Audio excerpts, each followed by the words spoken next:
Kaseswang, good morning. Yung nanay ko nandyan sa doyan, mga kaseswang yung nanay. Nakawili na kanyang jacket sa pagliko.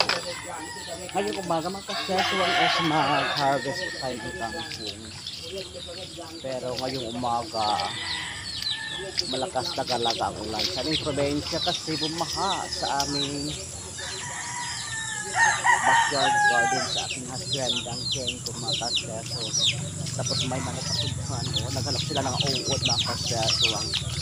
Tapos yung aking manok naman siya o ang ingay kasi di ba malakas ang ulan, may baha. So tali ngayong umaga, mga kaseso, is nag-harvest po tayo ng kengkong. Yung ating selbos ang kamuti ang tabaw. So tali, mga kaseso, is nag-harvest po tayo ng kangkong ngayong umaga. Yan yung ating flanger. Yan, harvest natin yan. Harvest ito tayo ng kengkong ngayong umaga, makasito para may benta. Sa ating kengkong, nandiyan, okra natin, yan. Mag-harvest tayo ng kangkong, makasito.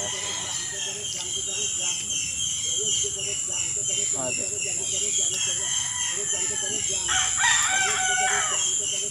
Ang sabat ating kengkong para maibenta ito mamaya.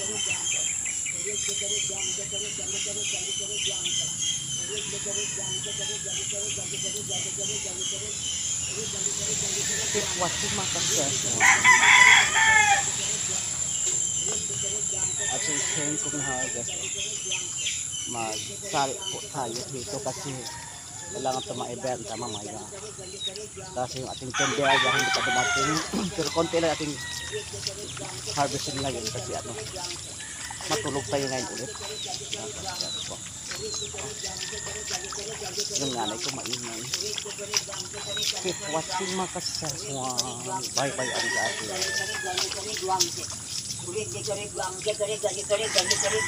Maingay yung nanay. Bawal yan, God bless, mga kaseso.